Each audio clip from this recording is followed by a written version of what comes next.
Hello friends, welcome to the Vigyan study of economics.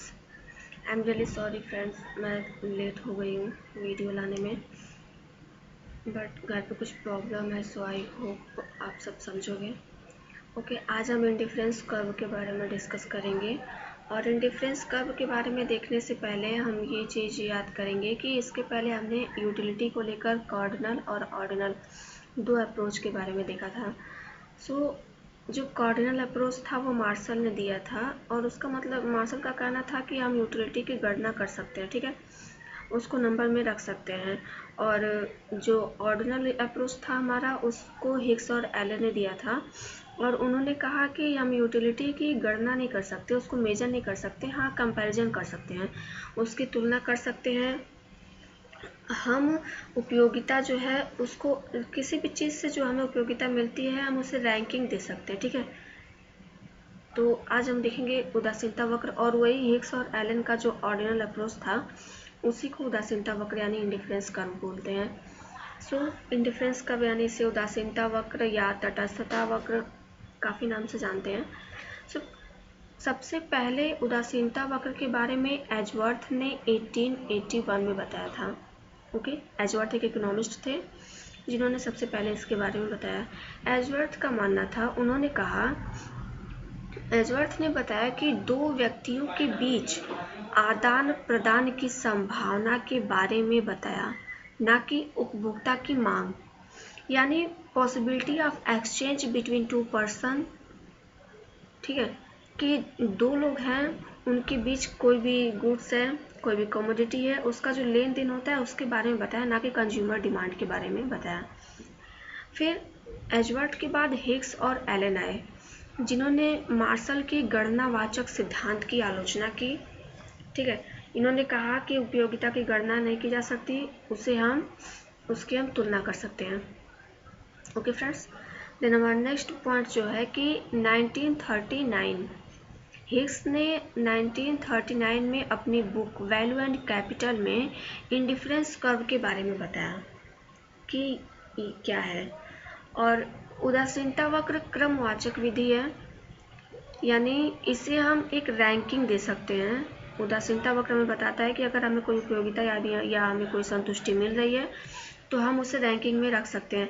जैसे हमारे पास, हम कोई पूछता है ना, हमारे साथ हमेशा होता है कि आपकी फेवरेट मूवीज़ क्या है, आपके फेवरेट सॉन्ग कौन से हैं, तो हम क्या करते हैं कि फर्स्ट पे रखते हैं, जो हमारी बहुत ज़्यादा पसंद होता है उसे हम फर्स्ट पे रखते हैं, फिर सेकेंड, फिर थर्ड, 2-3 सॉन्ग या 2-3 मूवी हम बताते हैं, ठीक है। तो हम किसी भी चीज़ को रैंक दे सकते हैं, ठीक है। हम ये नहीं कह सकते कि हाँ यार वो वाली मूवी देखी तो मुझे इतने यूटिल्स की यूटिलिटी मिली। सारे इकोनॉमिस्ट ने जो अपने हिसाब से बताया हर चीज़ के बारे में, बट हिग्स और एलन ने यही कहा कि उदासीनता वक्र क्रमवाचक विधि है, ठीक है।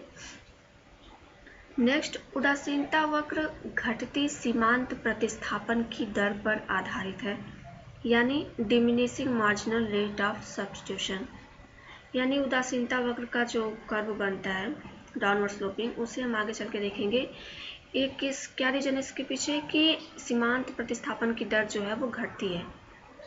ओके, अभी हम देखते हैं कि सीमांत प्रतिस्थापन की दर क्या होती है, हमारे क्या है, नेक्स्ट स्लाइड पर हम देखेंगे। ओके, सो नेक्स्ट पॉइंट हमारा है कि इसमें उपयोगिता की केवल तुलना हो सकती है, गणना नहीं।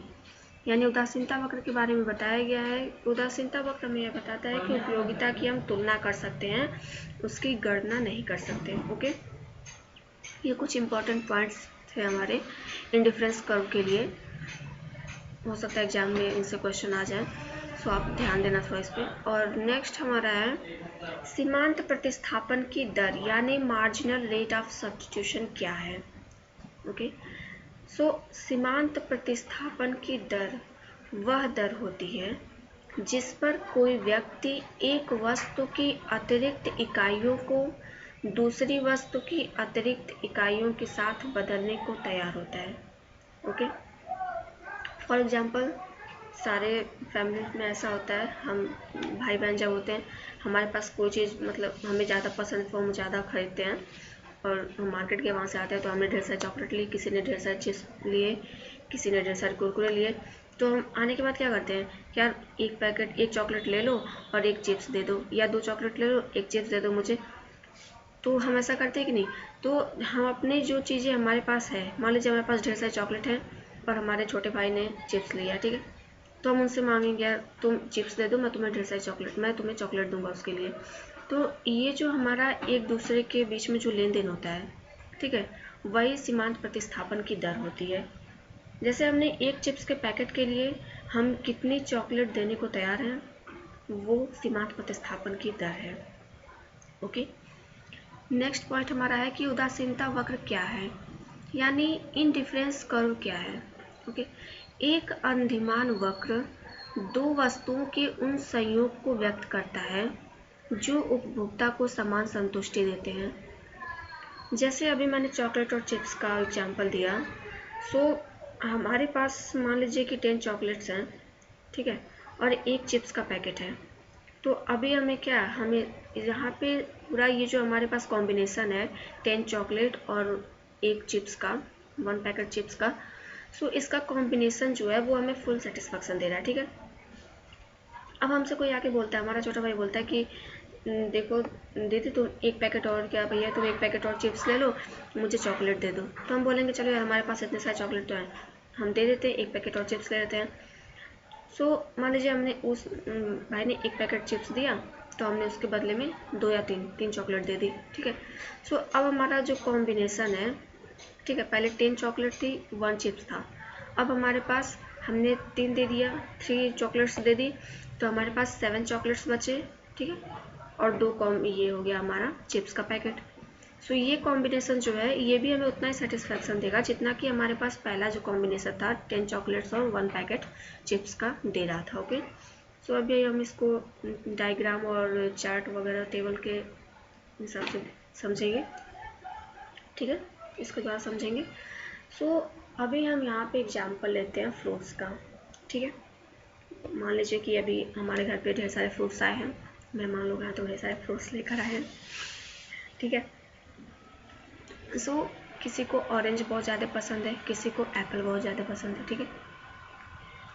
मान लीजिए भाई बहन है, किसी ने पूरा ऑरेंज लेके रख लिया कि यार नहीं मुझे तो ऑरेंज पसंद है, मैं तो ऑरेंज पूरा लूँगा, ठीक है। किसी ने एप्पल ले लिया पूरा। अब किसी के पास मान लीजिए 10 ऑरेंज है और एक एप्पल है, और दूसरे के पास 10 एप्पल है और एक ऑरेंज है, ठीक है। ये कॉम्बिनेशन जो है उसमें दोनों भाई बहन बहुत ही खुश है कि यार यार मेरे पास तो सब कुछ है, ठीक है, यानी दोनों का जो सेटिस्फैक्शन लेवल है वो इक्वल है। अभी इस कॉम्बिनेशन पे सेटिस्फैक्शन जो है मिल रहा है, ठीक है। अब मान लीजिए मैंने कहा कि भाई ने कहा कि देखो मैं तुमको एक एप्पल दे रहा हूँ, मुझे इसके बदले में कितने संतरे दोगे, ठीक है। तो हमारे पास ढेर सारे संतरे हैं, उसने हमें एक एप्पल का ऑफर किया कि हम एक एप्पल आपको दे रहे हैं, आप कितने संतरे दोगे इसके बदले में आप कितने ऑरेंज मुझे दोगे, ठीक है। तो हम क्या कर रहे हैं कि यार हमारे पास ऑरेंज तो ढेर सारे हैं, एक एप्पल दे रहा है, चलो 2 या 3 उठा के दे देते हैं, ठीक है। तो हमने एक एप्पल लिया, हमने एक एप्पल हमारे पास पहले से था, हमने एक और एप्पल लिया, ठीक है, और हमारे पास ढेर सारे ऑरेंज तो है ही। तो यहाँ पे देखिए सेब और संतरों का जो कॉम्बिनेशन दिया हुआ है, और यहाँ पे सेब की क्वांटिटी है और यहाँ पे संतरे की, ठीक है। और ये हमारा MRS/XY यानी जो XY हमारी गुड्स हैं दोनों एप्पल और ऑरेंज, उनके सीमांत प्रतिस्थापन की दर यहाँ पे दी हुई है, ठीक है। अब हमारे पास एक एप्पल है और 10 ऑरेंज है। मैंने बोला कि देखो एक एप्पल और मैं आपको दूंगा, आप मुझे कितने संतरे दे दोगे, कितने ऑरेंज दे दोगे, ठीक है। तो भाई ने एक एप्पल और दिया, हमारे पास क्या हुआ 2 एप्पल हो गए, ठीक है। सेब की क्या है क्वांटिटी 2 हो गई, ठीक है, 2 इकाई हो गई हमारे पास। अब हमें सेब एक मिला, तो हमने उसके बदले में क्या किया, भाई को 3 संतरे दे दिए कि चलो यार हमारे पास तो अभी ढेर सारे हैं, 3 दे देते हैं, ठीक है। हमने 3 संतरे दे दिए, ठीक है। अभी हमारा कॉम्बिनेशन क्या है यहाँ पे, 2 सेब का और 7 संतरे का। पहले क्या था 1 सेब और 10 संतरे। तो उस टाइम हमें जितना सेटिस्फैक्शन मिल रहा था, जब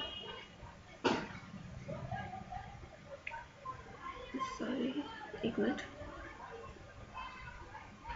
जब हमें एक एप्पल और एक संतरे हमारे पास थे, तो हमें जितना सेटिस्फैक्शन मिल रहा था उतना ही सेटिस्फैक्शन हमें सेटिस्फैक्शन लेवल हमारा यहाँ भी है इस कॉम्बिनेशन पर भी जब हमारे पास 2 सेब और 7 संतरे हैं, ठीक है। अब थोड़ी देर बाद भाई आया या दीदी या भैया एक सेब और ले लो, मुझे और संतरे दे दो, ठीक है। अब वो सेब उसके पास ज़्यादा था तो वो सेब खा रहा, तो उसका क्या मन हो गया कि यार नहीं संतरे भी खाने का मन हो रहा है उसका, तो ठीक है उसने बोला कि एक संतरे और ले लो और मुझे एक सेब और ले लो और मुझे संतरे दे दो, ठीक है। तो उसने एक सेब और दे दिया। अब सेब की क्या हो गई, कितने सेब हुए हमारे पास, 3 हो गए। तो हमने उसके बदले में क्या किया कि 2 संतरे उसको दिए, बट इस बार क्या हुआ, एक कम हो गया।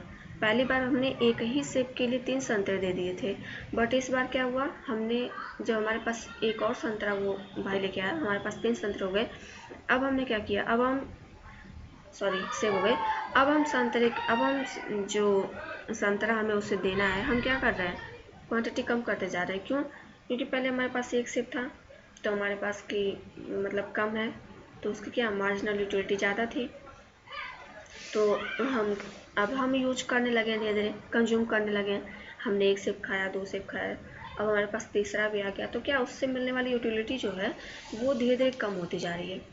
बताया गया है कि जैसे जैसे हम किसी चीज़ का अधिकतम उपभोग करते हैं या कंज्यूम करते हैं उसे, तो उससे मिलने वाली जो यूटिलिटी है वो कम होती जाती है, यानी law of diminishing marginal utility यहाँ पे काम कर रही है। ओके, सो अभी ये कॉम्बिनेशन भी जो हमारा 3 सेब और 5 संतरे का है, यहाँ भी हम उतना ही संतुष्ट हैं जितना कि पहले कॉम्बिनेशन में थे, दूसरे में थे, ठीक है, उतना ही सेटिस्फैक्शन हमें मिल रहा है। बट क्या है, हम जो संतरा भाई को दे रहे थे उसका क्वांटिटी जो है उसकी घटती जा रही है। पहले हमने 3 दिया, फिर 2 दिया, फिर 1 दिया, क्योंकि अब वो हमारे पास धीरे धीरे कम होते जा रहे हैं, और सेब क्या है वो धीरे धीरे बढ़ते जा रहे हैं। और जो चीज़ें बढ़ती हैं या जिन चीज़ों का हम ज़्यादा उपभोग करते हैं, जो चीज़ें हम ज़्यादा कंज्यूम करते हैं, उसकी यूटिलिटी क्या है, धीरे धीरे घटती जाती है, ठीक है। सो लास्ट जो हमने 4th, ठीक है, सेब उसने 4 सेब मुझे दिए, ठीक है, और मैंने उसे 4 संतरे दिए, ठीक है। अब क्या हो गया, मेरा सेटिस्फैक्शन लेवल यानी मेरी यूटिलिटी जो सेब से मिलने वाली थी वो इतनी कम हो गई है कि अब उसने अगर 4 सेब दिया, उसने एक और सेब दिया, तो मैंने क्या किया, सिर्फ एक ही और संतरे दिए, ठीक है उसे। तो इस तरह ये कॉम्बिनेशन भी हमारा सेटिस्फैक्शन का ही होगा, ठीक है। बट इसमें क्या दिखा रहा है कि हमारी यूटिलिटी जो है, जब हम सेब का कंजम्पशन करते जा रहे हैं, सेब का उपभोग ज़्यादा कर रहे हैं, यानी सेब को ज़्यादा खा रहे हैं हम, तो उससे मिलने वाली यूटिलिटी क्या है वो कम होती जा रही है, ठीक है। पहले हम एक ही सेब के लिए, पहले हमारे पास एक सेब था तो हमारे पास 10 संतरे थे, हमारे पास एक सेब आया यानी 2 सेब हुए तो हम उसके लिए 3 संतरे देने को तैयार हो गए।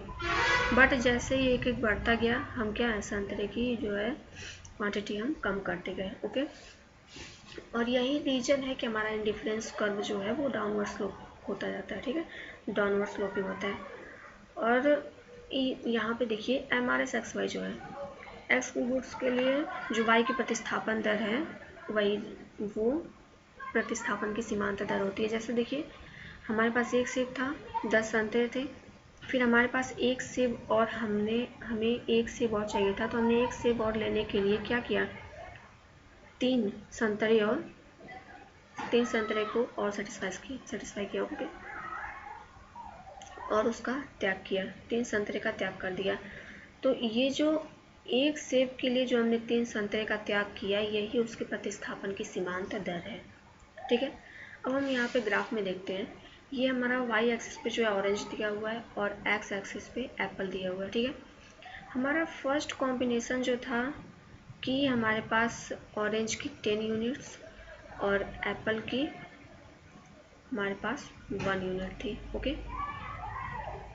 एप्पल की हमारे पास 1 यूनिट थी, यानी कि पॉइंट ए पर हमारे पास कॉम्बिनेशन था 1 and 10, यानी एप्पल का एप्पल का 1 यूनिट यानी एक एप्पल थे और 10 हमारे पास 10 संतरे थे, ठीक है।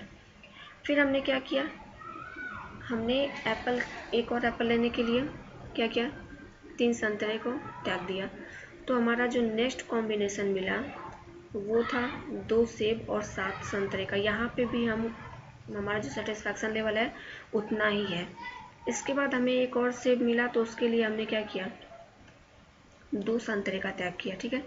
बट यहाँ भी हमारा सेटिस्फैक्शन लेवल जो है वो सेम ही है। इस तरह से इंडिफरेंस कर्व हमें क्या बताता है कि इंडिफरेंस कर्व पे जितने भी कॉम्बिनेशन हम कंज्यूम करते हैं उन सब से मिलने वाला सेटिस्फैक्शन जो है वो हमारे लिए इक्वल होता है। यानी हर पॉइंट से, हर कॉम्बिनेशन से मिलने वाला सेटिस्फैक्शन हमारे लिए इक्वल होता है। सेटिस्फैक्शन लेवल जो है वो एक ही होता है, ठीक है। सो ये है इंडिफरेंस कर्व। इसके आगे हम देखते हैं, और ये जो हमारा सीमांत प्रतिस्थापन की दर यानी MRS/XY, इसकी हम मतलब पता कैसे करते हैं, मालूम कैसे करते हैं, इसके लिए फार्मूला क्या होता है, तो delta Y upon delta X, यानी वाई में जो चेंज हो रहा है, ठीक है, वाई में जो चेंज हो रहा है अपॉन एक्स में जो चेंज हो रहा है। देखिए जैसे हमने यहाँ से जब हम पॉइंट ए से हमने यहाँ पे 3 यूनिट का त्याग किया, किसके लिए, 2 यूनिट्स के एप्पल के लिए, तो ये हमारा यहाँ पे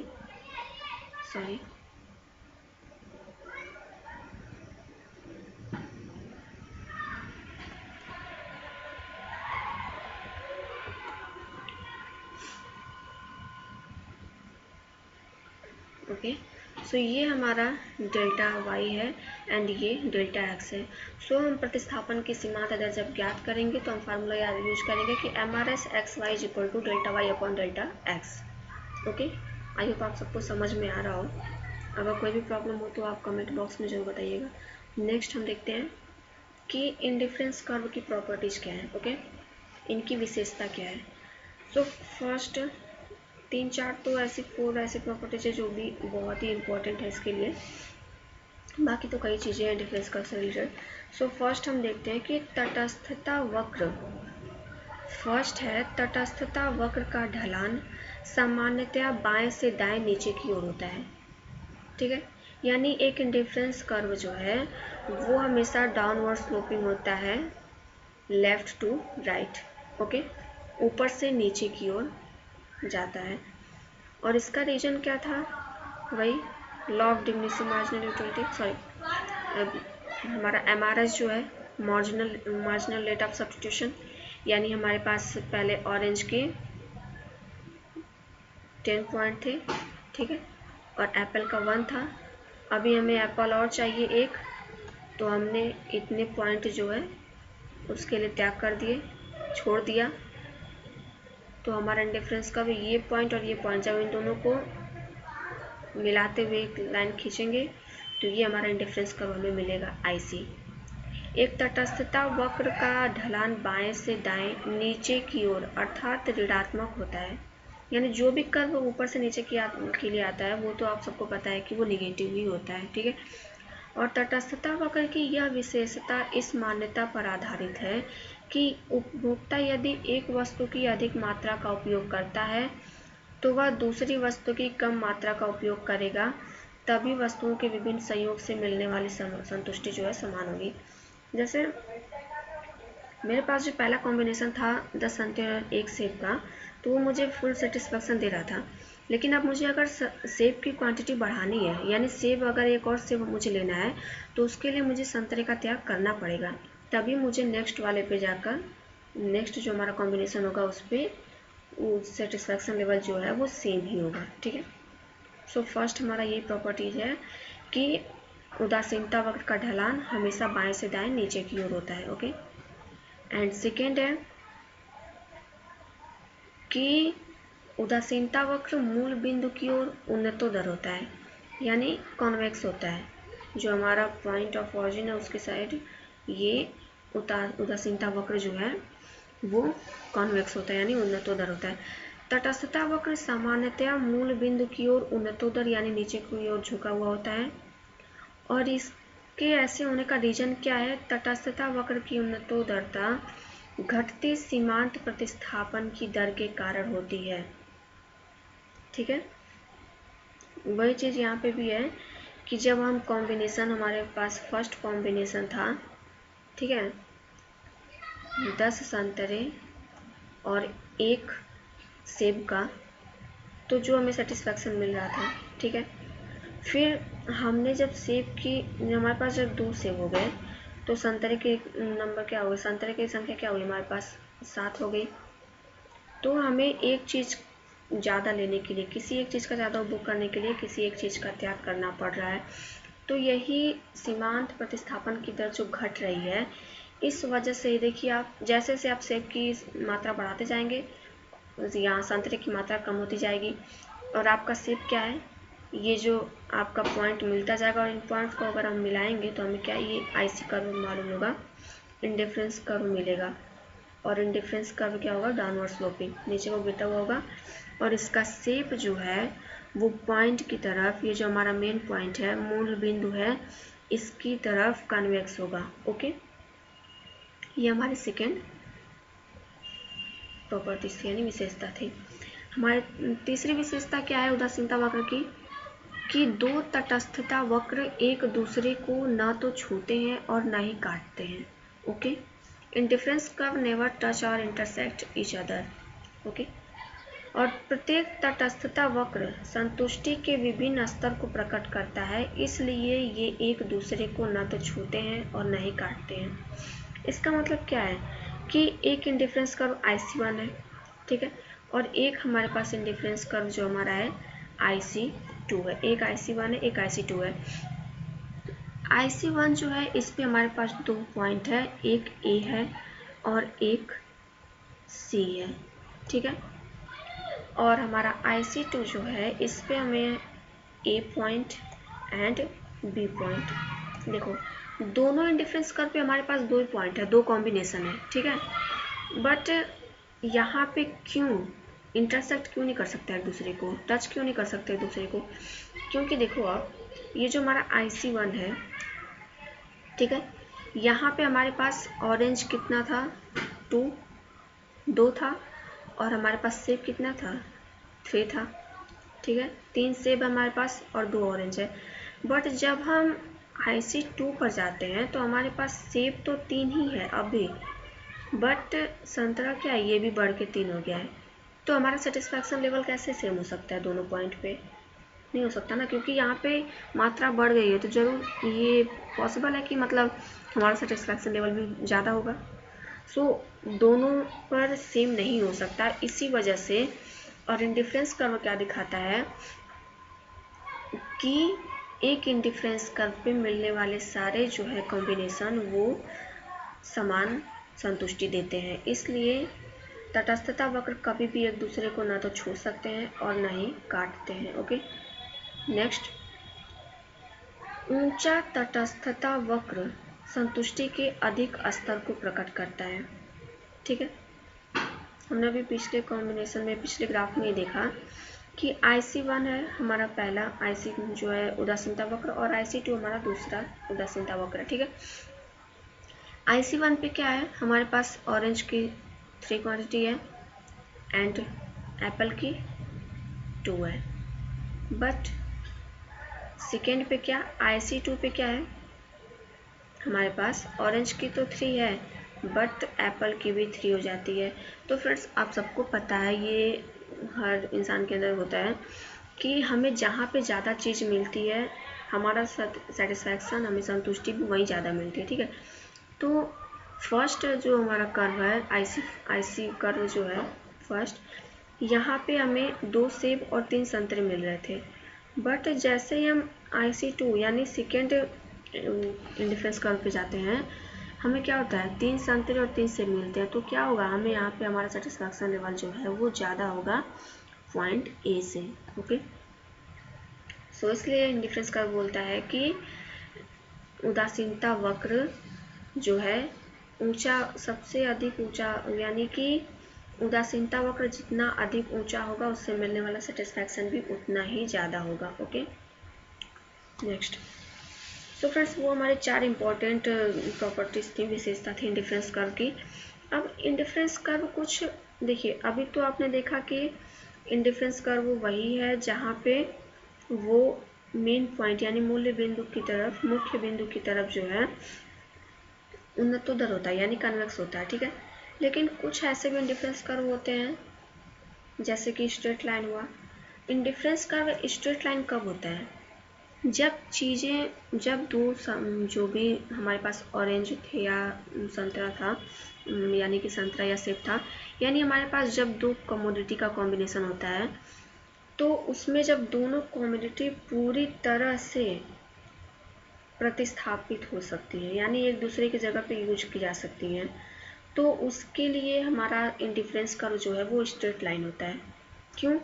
आप यहाँ पे देखो ग्राफ में कि जब हमारे पास y कमोडिटी की क्वांटिटी यहाँ थी, ठीक है, तो x की कितनी थी, यहाँ पे थी। अभी हमने मान लो कि थोड़ा सा y का कमोडिटी का कंजप्शन बढ़ा दिया, तो क्या हुआ, x भी उतना ही बढ़ा, ना कम ना ज़्यादा। ठीक है, देखिए अब कि जितना हमने y कमोडिटी का कंजम्पशन करना शुरू किया, ठीक है, सॉरी, यहाँ पे लिखा गया है कि दो वस्तुएं स्थानापन्न तब होती हैं जब उपभोक्ता एक वस्तु का दूसरी वस्तु के लिए समान दर पर प्रतिस्थापन करता है। यानी कि जैसे हमें x वस्तु की अगर मात्रा बढ़ानी है, सॉरी मैंने गलत बोल दिया था, जैसे स्टार्टिंग से देखो आप, जैसे मान लीजिए कि हमें x कमोडिटी की मात्रा, जैसे पहले हमारे पास x कमोडिटी यहाँ पे थी, ठीक है, इस पॉइंट पे, अब अगर हमें हमारी x कमोडिटी की मात्रा बढ़ाकर इस पॉइंट तक लानी है, तो हम जितनी मात्रा x कमोडिटी की लेंगे उतनी ही मात्रा हम y कमोडिटी की त्याग करेंगे। ठीक है, यानी हमारे पास अगर दो चीज़ें हैं, कोई भी, मान लीजिए सेब और संतरा हमने लिया था, तो अगर हम दो सेब ले रहे हैं तो हम दो संतरे का ही त्याग करेंगे, यानी दोनों से मिलने वाला सेटिस्फैक्शन जो है बिल्कुल इक्वल है। यानी अगर हम दो संतरे ले रहे हैं, यानी दो सेब ले रहे हैं, तो दो संतरे ही उसके लिए त्याग करेंगे। यानी हम जितनी मात्रा लेते हैं उतनी ही मात्रा हम दूसरी वस्तु का त्यागते हैं। ठीक है, सो ऐसी कंडीशन में जो है हमारा इंडिफरेंस कर्व वो स्ट्रेट लाइन होगा, जो कि आप देख रहे हो IC1 एंड IC2। ओके, और यहाँ पे friends MRS XY is equal to 1 होती है, यानी हमारी MRS XY जो है वो 1 के बराबर, इकाई के बराबर होती है। यानी हम कमोडिटी x के ज़्यादा कंज्यूम करने के लिए उतनी ही मात्रा का कमोडिटी y त्यागते हैं जितना कि हमें x चाहिए होता है। ठीक है, एंड सेकेंड हमारा है एल प्रकार की तटस्थता वक्र। एल प्रकार का तटस्थता वक्र जो है वो किस कंडीशन में होता है, ये ऐसा पूरक वस्तुओं के लिए होता है। ठीक है, जो परफेक्ट कॉम्प्लीमेंट्स होते हैं, पूरक वस्तुएं होती हैं, कॉम्प्लीमेंट्री गुड्स होती हैं, यानी कि पूरक वस्तुएं वे हैं जिनका एक निश्चित अनुपात में एक साथ उपयोग किया जाता है। फॉर एग्जाम्पल, उदाहरण के लिए दाएं पैर का जूता तथा बाएं पैर का जूता पूर्ण प्रतिस्थापन है, क्योंकि इनमें से एक के बिना दूसरे का कोई उपयोग नहीं है। जब उपभोक्ता के पास इनकी एक न्यूनतम संख्या है तो ऐसी कोई दर नहीं है जिस पर एक जूते का दूसरे के लिए प्रतिस्थापन किया जा सके। यानी परफेक्टली जो कॉम्प्लीमेंट्स होते हैं, यानी परफेक्ट कॉम्प्लीमेंट्री गुड्स जो होते हैं, उनके लिए हमारा इंडिफरेंस कर्व क्या है, वो एल शेप्ड में होता है। क्यों? क्योंकि हमारे पास राइट शूज जो हैं, ठीक है, वही उतनी क्वांटिटी में हमारे पास लेफ्ट भी होने चाहिए। अगर हमारे पास राइट ज़्यादा हो गया और लेफ्ट कम होंगे तो हम क्या फ़ायदा, कुछ नहीं मिलने वाला हमें। तो जितना हमारे पास दोनों का कॉम्बिनेशन सेम होना चाहिए। अगर हमारे पास दो राइट शूज हैं तो हमारे पास दो ही लेफ्ट भी होने चाहिए। ठीक है, अगर हमने मान लीजिए बढ़ाया इसको, तो अगर हमारे पास 3 हुए राइट शूज तो हमारे पास लेफ्ट भी क्या होंगे, वो 3 होने चाहिए। यानी हम जितनी मात्रा में y कमोडिटी को बढ़ाएंगे उतनी ही मात्रा x कमोडिटी की भी बढ़ेगी, और इस तरह से हमारा इंडिफरेंस कर्व जो है वो एल शेप्ड का हो जाएगा। ठीक है, और यहाँ पूरक वस्तुओं के लिए MRS XY is equal to 0 होता है, क्योंकि यहाँ पे कोई भी चीज़ प्रतिस्थापित नहीं की जा सकती। ऐसा नहीं है कि मतलब हम एक पैर के जूते को दूसरे पैर में यूज कर ले, ठीक है, एक पैर का नहीं है तो हम उसका राइट वाला ही दोनों पैरों पहन के चले जाए, ऐसा तो नहीं हो सकता ना। इसलिए यहाँ पे जो MRS XY है वो 0 के बराबर होती है। ओके, नेक्स्ट हमारा पॉइंट, हानिकारक वस्तुओं के लिए अधिमान वक्र कैसा होता है। हानिकारक वस्तुओं जैसे कि स्मोकिंग हो गया, पॉल्यूशन हो गया, ये सब चीज़ें जो है उनके लिए इंडिफरेंस कर्व कैसा होता है। जैसे देखो कि अभी यहाँ पे पॉल्यूशन को लेके ग्राफ दिया गया है। अगर पॉल्यूशन बढ़ता है यानी जो भी हानिकारक चीज़ें हैं हमारे लिए, उनके लिए क्या होता है, इंडिफरेंस कर्व जो है वो बैकवर्ड होता है, ठीक है, पीछे की तरफ बढ़ने लगता है। जैसे IC1 है, फिर IC2 है, IC3, IC4, क्या है इसका मतलब कि जो हानिकारक वस्तुएं होती हैं उनके लिए इंडिफरेंस कर्व बैकवर्ड होता है, शिफ्ट होने लगता है, ठीक है। और हमारा नेक्स्ट पॉइंट है कि उदासीन वस्तुओं के लिए अधिमान वक्र यानी indifference curve of neutral goods, यानी ऐसी चीज़ें, यहाँ पे डिफिनेशन दी हुई है कि तटस्थ, मान लें तटस्थ वस्तु या तो उन वस्तुओं को संदर्भित करती है जिनकी मांग आय से स्वतंत्र है या जिनका उपभोग होने पर उपभोक्ता की उपयोगिता में कोई बदलाव नहीं होता। यानी कोई ऐसी कमोडिटी, हमारे पास दो कमोडिटी का कॉम्बिनेशन है, बट उसमें से एक ऐसी कमोडिटी हो जिसका जो ना तो आय से इफेक्ट हो, ठीक है, जिसका ना तो आय पे इफेक्ट हो, आय से इफेक्ट नहीं होता, इनकम से इफेक्ट यानी नहीं होता, प्राइस से इफेक्ट नहीं होता, ठीक है, प्राइस से इफेक्ट नहीं होता, इनकम से इफेक्ट नहीं होता, तो ऐसी चीज़ें उदासीन होती है बिल्कुल। जैसे मान लीजिए कि स्मोकिंग है, ठीक है, तो एक बंदा ऐसा है जो स्मोकिंग नहीं करता है, तो उसके लिए स्मोकिंग गुड्स जो हैं उनकी प्राइस बढ़ जाए या फिर उनकी क्वांटिटी ज़्यादा लोग कंज्यूम करने लगे, उसको क्या फ़र्क पड़ता है, वो तो बस एक ही कमोडिटी का कंज्यूम करेगा जो कि उसको चाहिए होती है। मान लीजिए कि गुड एक्स वो न्यूट्रल गुड्स है, ठीक है, उदासीन है, तो इस टाइम पे क्या होगा, IC वक्र जो है वो हमारा हॉरिजॉन्टल होगा, ठीक है, यानी हम उसी का कंजप्शन करेंगे जो हमें ज़रूरी है, बाकी जो हमारे लिए ज़रूरी नहीं है उसका कुछ भी हो, उसकी डिमांड बढ़े, उसका इनकम पे कोई इफेक्ट हो या ना हो या नहीं होता है, यानी प्राइस बढ़े उससे या लोग उसका कंजप्शन करना ज़्यादा कर दे तो हमें कोई फर्क नहीं पड़ता। गुड एक्स अगर न्यूट्रल है तो उसके लिए IC कर्व जो है हॉरिजॉन्टल होगा, एंड गुड वाई अगर न्यूट्रल है, ठीक है, तो उसके लिए IC कर्व जो है वो वर्टिकल होता है, क्योंकि यहाँ पे गुड एक्स नॉर्मल है तो हम गुड एक्स का जो है कंजप्शन करेंगे। अब गुड वाई जो है वो मान लीजिए स्मोकिंग है तो हम स्मोकिंग नहीं करने वाले हैं, तो फिर उसका कंजप्शन बढ़े, वो महंगा हो सस्ता हो कुछ भी हो, उससे हमें क्या फर्क पड़ने वाला है।